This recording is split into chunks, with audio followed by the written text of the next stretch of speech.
Funding for this program is made possible by the Corporation for Public Broadcasting, Louis B. and Louise Hirschfeld Coleman, Sue and Edgar Wackenheim III, and contributions to participating stations. Coming up, intentionally setting fire to wildlands. I was really huffing and puffing out there trying to get through that dense brush and make sure that got burned up. And comprehending Mother Nature's fury. We can all understand these natural disasters in terms of the risks they pose as a means of protecting ourselves. Exploring the frontiers of science. Probing cutting-edge technologies. Seeking answers to the big questions. Welcome to SciTech Central. Fire is a necessary element in maintaining the health of many ecosystems. At Florida's largest university, prescribed burns help maintain a little piece of wilderness. The University of Central Florida is like many large urban universities, but it's also unusual in that its main campus, east of Orlando, features an arboretum encompassing more than 80 acres. To maintain the health of this ecosystem, managers utilize many tools. Among them, controlled burns. Well, most of the habitats and natural systems in Florida are either fire dependent or fire influenced, and that's a normal process in their management. So we try to mimic that by doing prescribed fires to burn down the fuel load and to increase biodiversity on the site. Intentionally setting a fire in a densely populated area is not done haphazardly. Managers carefully monitor winds and humidity. They also rely on small test fires to determine whether it's safe to proceed. What we're doing here is we're lighting the test fire. We have a really high relative humidity first thing this morning, and we're just lighting the test fire to make sure that the smoke is going to disperse and the wind is coming out of the right direction. So we'll run in and drip little drips of fire on the ground to kind of get the burn going, and we try and do that as slow as possible to make sure that the fire doesn't get too intense and the flames don't get too high, because when that happens then we kill off more plants than we want to. Understanding this environment helps the crew anticipate how the fire will behave. We have a pine flatwoods ecosystem that we were dealing with, and with palmetto gallberry, and there can be a lot of fuel loading. I am really familiar with this area since I work here every day. I know some areas that are more dense with wooded species, so I felt kind of a duty to make sure that that area got burned off a little more than some of the other areas. So I was really huffing and puffing out there trying to get through that dense brush and make sure that got burned up. First of all, we want to control the fire. That's our main goal.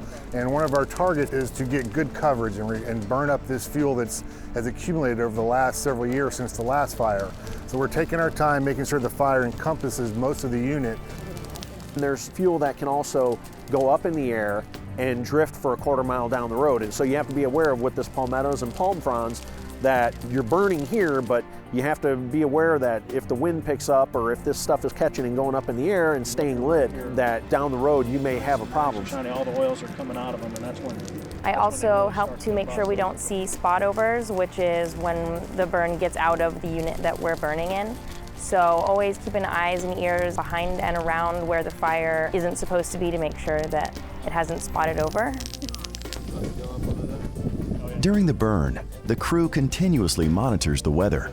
My role during the burn is to be on the lookout crew and circle the unit that's burning in order to relay dispersion rates, temperature, relative humidity, wind direction, wind speed, and wind gust to the team so that they can adjust the reaction to the fire.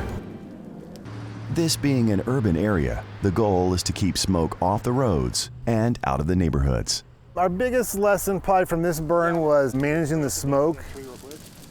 We had some issues with working around logistics on campus. We had to make sure that was executed in that way so we didn't impact the university or any of its functions during that process. In addition to maintaining the ecosystem, the burns provide an opportunity for public education. The day after, we usually do a guided hike, or within the next couple of days, because we want people who have seen that unit before it was burned to again see that unit right after it's burned. That gives us an opportunity to show them what it is we do. As I explained before, it's a pyrophytic ecosystem. So this ecosystem is very, very well adapted to frequent fires. This saw palm, for instance, also known as Serenoa repens is the genus and species name. This plant can grow back in 2 weeks after a burn's occurred. And the reason it's able to do that is because you see all these burnt, basically they're roots. See all these roots down here? Those are all called rhizomes, above ground horizontal root systems that connect a community of different saw palms. Just a few weeks after the burn, new life is already sprouting through the ashes. Since we did our burn 3 weeks ago, we've noticed a lot of new growth occurring, especially with grasses and some of these ground covers, which is really what we were after by doing this controlled burn. We needed to burn down some of the heavier woody vegetation to open up space for the ground covers that are coming in today. The plants in Florida depend on fire. A lot of seeds won't germinate without the heat of fire. A lot of the ground forbs won't be able to get sun and grow, and that's something that gopher tortoises and other small animals and mammals depend on. So without fire, a lot of the Florida ecosystem just doesn't work.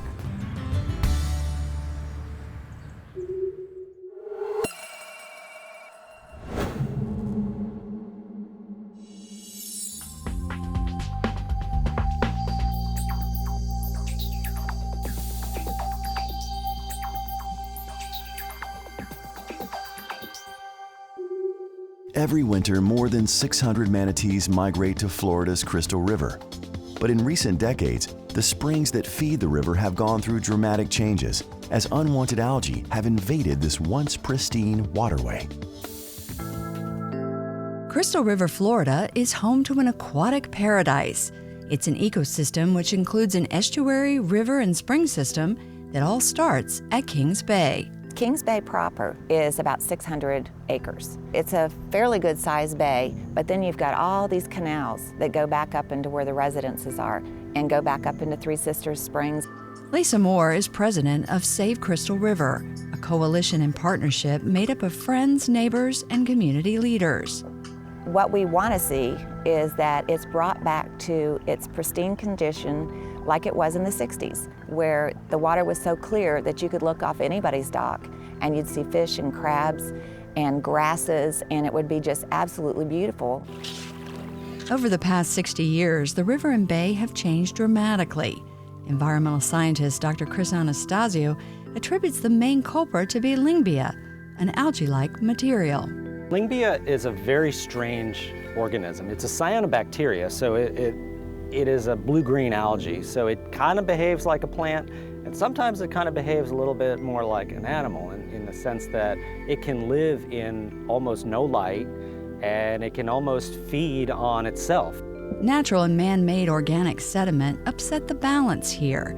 The result, the natural eelgrasses died off, and Lyngbya took over. You know, the old saying, nature abhors a vacuum. If there is an area that is disturbed, in other words, you lose a lot of the native grasses that were there, Lyngbya comes in and basically takes over. And that's been the case here in Kings Bay. The Save Crystal River Coalition has worked tirelessly to find a solution. They solicited the help of Gator Dredging and the Sea and Shoreline Company to develop a plan to restore the bay. They approached the Florida legislature to fund the project. And the legislature agreed with us that, first of all, this is an outstanding Florida waterway, and it should look like it. So they gave us the $1.6 million appropriation and told us that they would back us for the 3.4-acre project that we're working on right now.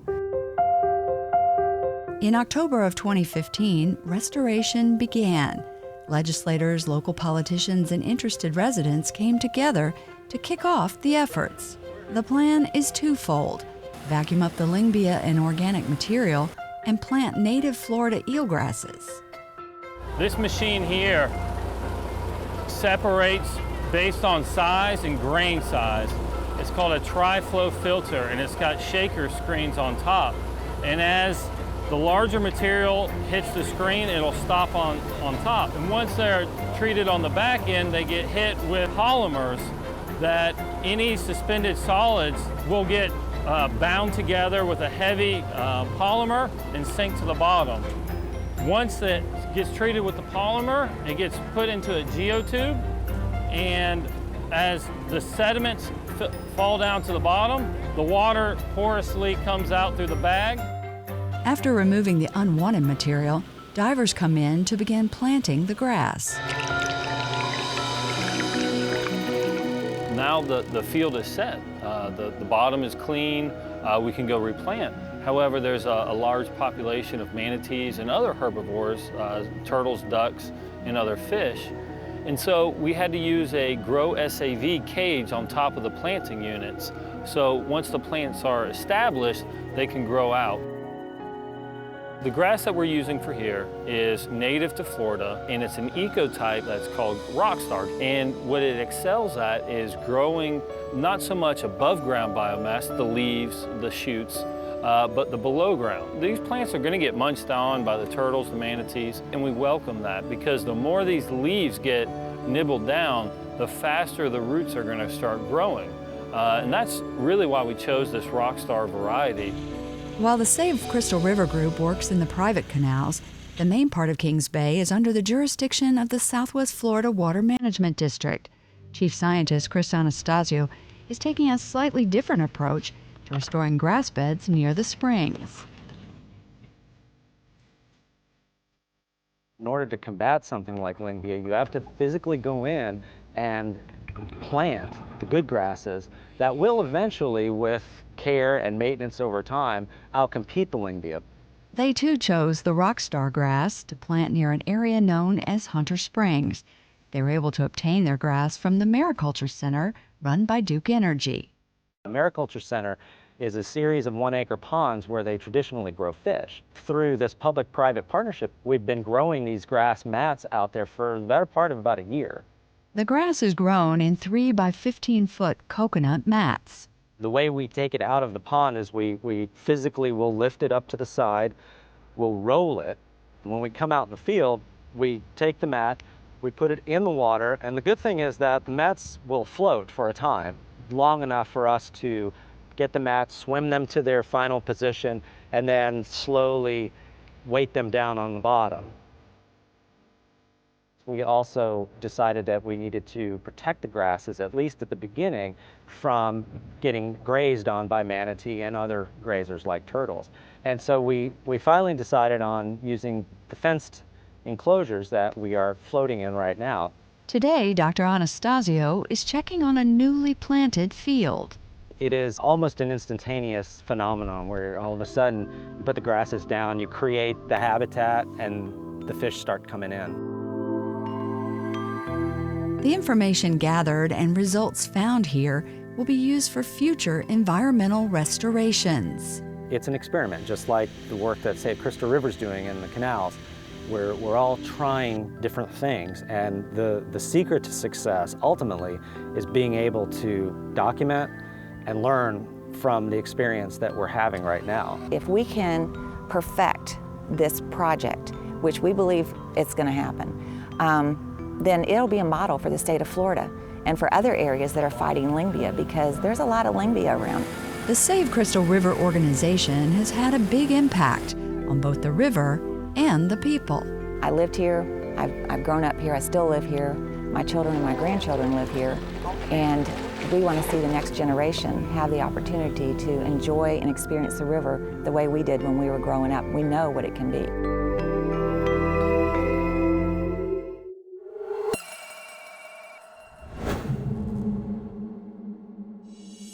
Hi, I'm Spencer, and I want to know what I can do to help my environment. Well, I get that question a lot of time. What can I do as an individual to help improve the environment? And most of what impacts the environment involves collective action of a lot of people doing things. But an individual person can help the environment mainly by staying educated about what the main issues are concerning the environment. And when it comes to what individual actions can be taken concerning the landscape, the main thing is supporting policies that protect and conserve areas that support our natural biodiversity, and doing things in our own personal lives, such as being careful about the fertilizers that we use in our lawns and how that might have impact on downstream ecosystems, because what we do on our individual landscapes ultimately accumulate to impact our downstream ecosystems, such as our wetlands and our estuaries in the ocean. And there are things that you can do as an individual to make sure that your individual actions don't contribute to those problems. Got a question about science you've always wanted to ask? Go to our website and learn how to submit your video question. At first glance, This looks like nothing more than a large grove of aspen trees. In fact, it's one of the largest living organisms in the world. Now, researchers are teaming up with students to learn more about this ancient and endangered tree colony.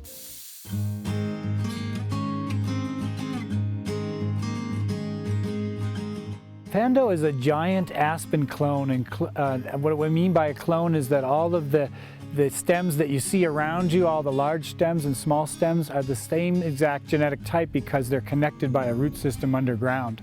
And so the trees sprout up from the roots instead of from seeds. And the term Pando is Latin for eye spread, and this is a giant clone thought to be the largest living thing in the world.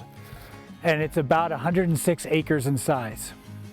Pando is really like a community because if one aspect of it is affected, if Pando dies off, then the rest of the species in the area will also be affected. It's really important that we keep it safe so that if the trees die off, we don't have the deer dying off as well, or if the deers die off, we don't have an overgrowth of trees. And so it's really important to look at what's being affected and how it's connected. The students here are helping me measure the condition of the clone, and so how many live trees and dead trees, and particularly how many young trees are reproducing. This is the missing element we have here at the Pando clone. So we have a lot of very old trees. In human terms, we'd think of as senior citizens, but if we want this clone to survive, and it's world renowned at this point, we need to have a diversity of age classes, young ones, teenagers, middle-aged ones, and so that when the older ones die, as many of them you can see around you are right now, we have sort of the next generation to fill in. There's a whole movement in science in general and having what's called citizen science or citizen scientists participate in things. And this is a way for people who are professional scientists like myself to reach out to the community and get them to understand issues, to have them physically participate in taking measurements and bringing data home. And in this way, they're invested in the resources or issues that they're interested.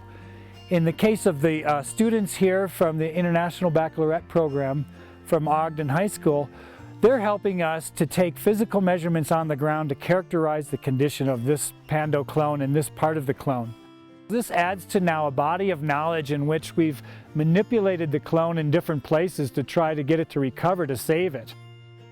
Both of my parents have always liked to spend a lot of time outside and in the mountains, and so before I was even born and as a really, really small baby, they were always taking me out hiking and camping and skiing, and so I've always been able to spend a lot of time outside, and it's made me really appreciate all the things that we have protected.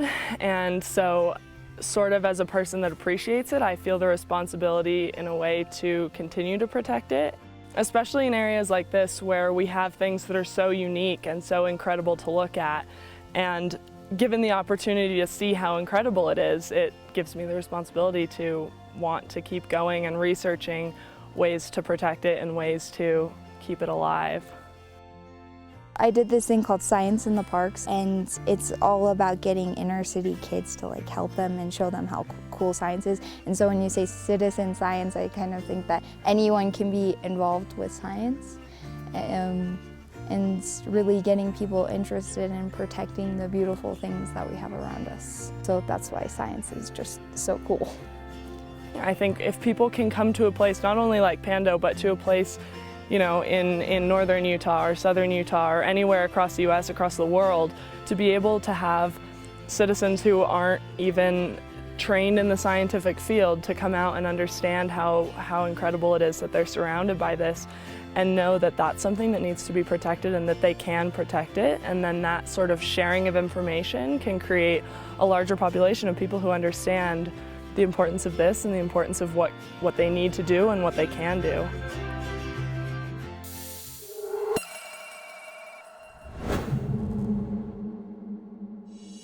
So we release massive amounts of carbon dioxide into the atmosphere by burning coal and gas and oil and jet fuel, and we also really like to destroy natural carbon sinks like the Amazon rainforest. And then in the place of those rainforests, we like to put other things that produce greenhouse gases, like cattle. And here's the kicker. The Earth has seen these massive increases in carbon dioxide concentrations in our atmosphere in the past, and every time it's been a complete disaster.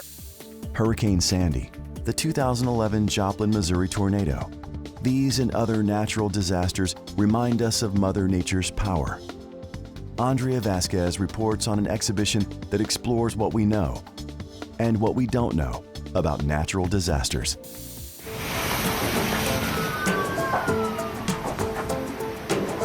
Every day, threats are brewing in the sky, in the sea, and beneath our feet in the form of natural disasters like tornadoes, earthquakes, and volcanoes from shifts in the Earth's land masses and weather patterns. Every year, the quantity of magma or molten rock that it would take to fill Central Park to a height of 7 kilometers moves through our planet and approaches the surface of the Earth.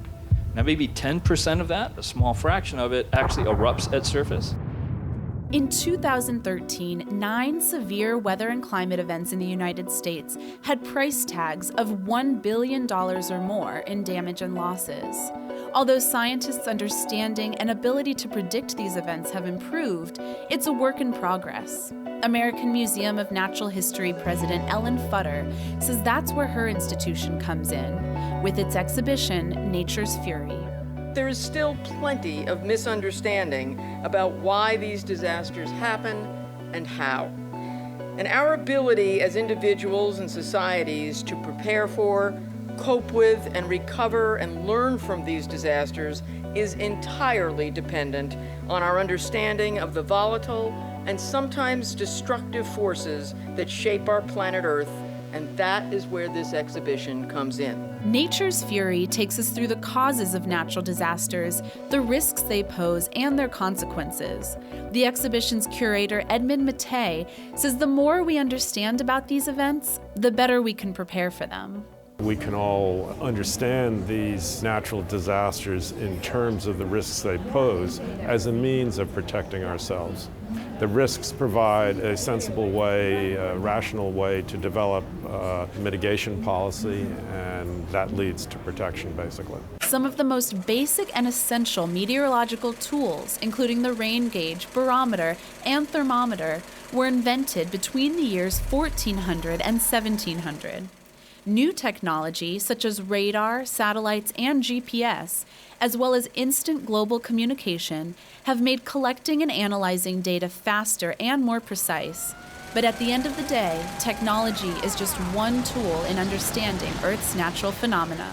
There's no question that technology feeds into that, but science is a continuous process of observation and knowledge, building on knowledge, and so on. It's not just a process of introduction of new technology. The exhibit uses events including the 1906 San Francisco earthquake, Mount St. Helens eruption in 1980, and Hurricane Sandy to draw a real-life connection between visitors and this global issue.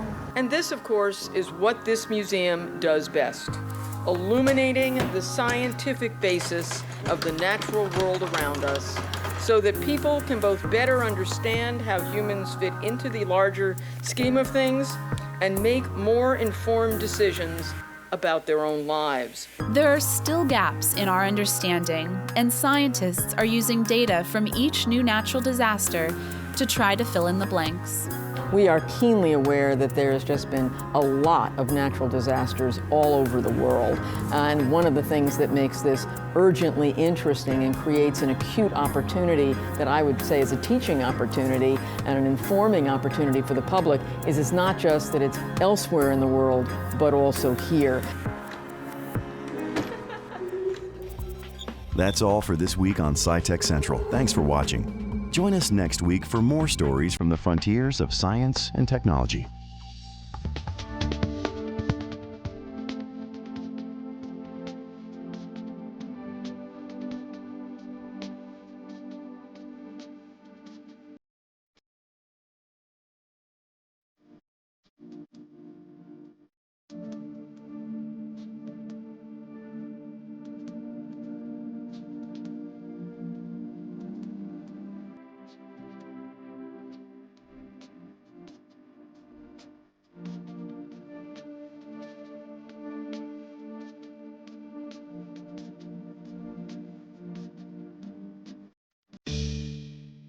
Funding for this program is made possible by the Corporation for Public Broadcasting, Louis B. and Louise Hirschfeld Coleman, Sue and Edgar Wackenheim III, and contributions to participating stations.